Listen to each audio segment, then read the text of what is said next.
तालिबान एक ऐसा नाम जिससे आज भी इजराइल और अमेरिका जैसे देश बहुत डरते हैं। तो क्या वाकई में तालिबान इतना ताकतवर है? क्या वाकई में उसके पास इतने सुपर पावर, मिसाइल, ड्रोन और आर्मी है? तो चलिए इस वीडियो में हम यही जानेंगे कि आखिरकार तालिबान कितना ताकतवर है और उसके पास कौन कौन से सुपर पावर हथियार है और आने वाले वक्त में वो क्या क्या कर सकता है।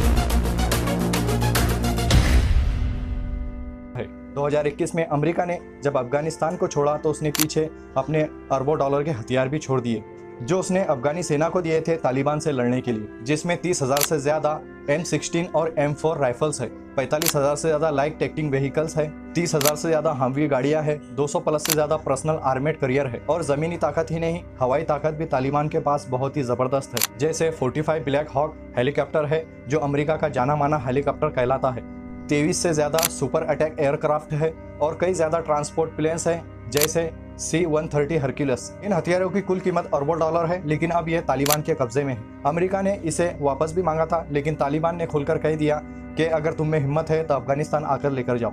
तालिबान ने हथियारों से नहीं बल्कि अपनी रणनीति से भी अपनी बहुत बड़ी ताकत बढ़ाई है। अमेरिका ने अफगानी सेना को जो टेक्नोलॉजी दी थी उनमें से 16,000 से ज्यादा नाइट विजन डिवाइस है, रेडियो मॉनिटरिंग सिस्टम है, ड्रोन्स है और इंटेलिजेंस इक्विपमेंट भी मौजूद है और यह पूरी तरह से तालिबान के कंट्रोल में है। तालिबान अब गुप्त हमले और गोरिल्ला वारफेयर के मास्टर बन चुके हैं। उनकी फौज अब 1 लाख से ज्यादा हो चुकी है और सबसे खास बात यह है कि वो विरोधियों को अंदर से छुपके से तोड़ते हैं। तालिबान की ताकत सिर्फ हथियारों में नहीं है बल्कि जमीन के अंदर भी है। अफगानिस्तान के पास $1 ट्रिलियन का मिनरल भंडार भी है, जैसे लोहा, तांबा और सोना, और दुनिया का सबसे बड़ा लिथियम भंडार भी अफगानिस्तान की जमीन में ही मौजूद है। अमेरिका यह कहता है कि अफगानिस्तान लिथियम का सऊदी अरब बन सकता है क्योंकि अफगानिस्तान की जमीन में लिथियम बहुत पाया जाता है। आप जानते ही होंगे कि लिथियम बैटरीज के अंदर यूज होता है और आपने ये भी सुना होगा कि इस दुनिया से पेट्रोल भी बहुत जल्द खत्म होने वाला है, तो इसका आने वाला जो दौर है वो सोलर एनर्जी का होगा और सोलर एनर्जी को जमा करने के लिए बैटरीज की ज़रूरत पड़ती है और बैटरीज बनाने के लिए सबसे ज़्यादा लिथियम की ज़रूरत पड़ती है।